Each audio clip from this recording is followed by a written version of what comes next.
Hey guys, body fit 1-1 সিরিজের 4th এপিসোডে আপনাকে স্বাগতম। তো বডি ফিট 1-1 সিরিজের 4th এপিসোডে আমরা আজকে যে টপিকটি নিয়ে কথা বলবো সেটা হইতেছে তেলাপিয়া মাছ।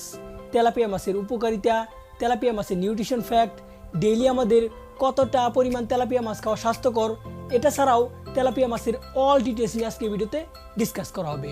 সো ভিডিওটা অনেক ইনফরমেটিভ অ্যান্ড ইন্টারেস্টিং হবে। So without wasting time, let's start the video.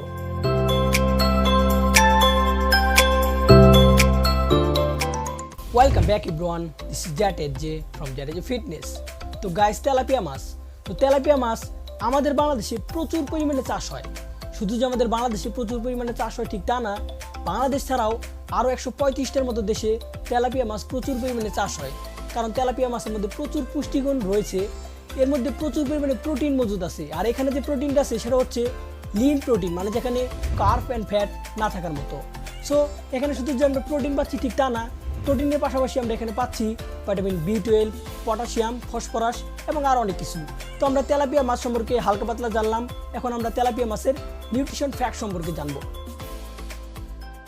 তো গাইস, 120 গ্রাম তেলাপিয়া মাছের মধ্যে আমরা প্রোটিন পাচ্ছি 24 গ্রামের মতো, কার্ব পাচ্ছি 0.1 গ্রামের মতো এবং ফ্যাট পাচ্ছি 0.1 গ্রামের মতো, মানে না থাকার মতো। সো বুঝতেই পারছেন তেলাপিয়া মাছ কত বড় লিন প্রোটিনের একটি সোর্স।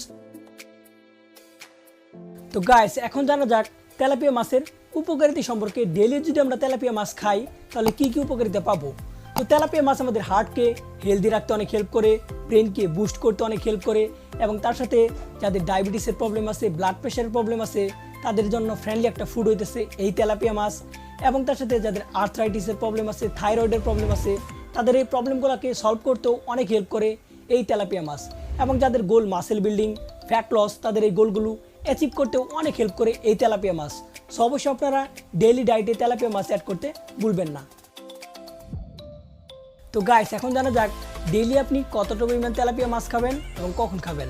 তো গাইস, আপনার গোল অনুযায়ী, আপনার ডেইলি প্রোটিন ইনটেক অনুযায়ী যতটা পরিমাণ প্রোটিন দরকার ততটা পরিমাণ প্রোটিন আপনারা এই তেলাপিয়া মাছ থেকে নিতে পারেন, কারণ আমরা এখানে লিন প্রোটিন পাচ্ছি। সো বুঝতেই পারছেন তেলাপিয়া মাছ খাওয়ার মধ্যে কোনো লিমিটেশন নাই, আপনার যতটা দরকার ততটা আপনি খাবেন। আর কখন খাবেন সেটা আমি আপনাদেরকে বলি, এর মধ্যেও কোনো লিমিটেশন নাই, আপনার যখন খাইতে মন চায় তখনই আপনি খাইতে পারবেন। এইসব ফুড আপনি যদি চান যে সকালে খাবেন তাও খাইতে পারবেন, দুপুরে খাবেন তাও খাইতে পারবেন, বিকালে খাবেন তাও খাইতে পারবেন। সো অবশ্যই আপনারা বুঝতে পারছেন তেলাপিয়া মাছ আমাদের জন্য কতটা বেনিফিশিয়াল। সো অবশ্যই আপনারা ডেইলি ডায়েটে এই তেলাপিয়া মাছ অ্যাড করতে ভুলবেন না। অলরাইট, এই ছিল আজকের ভিডিও। নেক্সট কী নিয়ে ভিডিও চান তো অবশ্যই কমেন্ট সেকশনে জানাতে ভুলবেন না। অ্যান্ড ভিডিওটি ভালো লাগলে then give a thumbs up, share, comment and subscribe the channel. This is ZHJ signing out.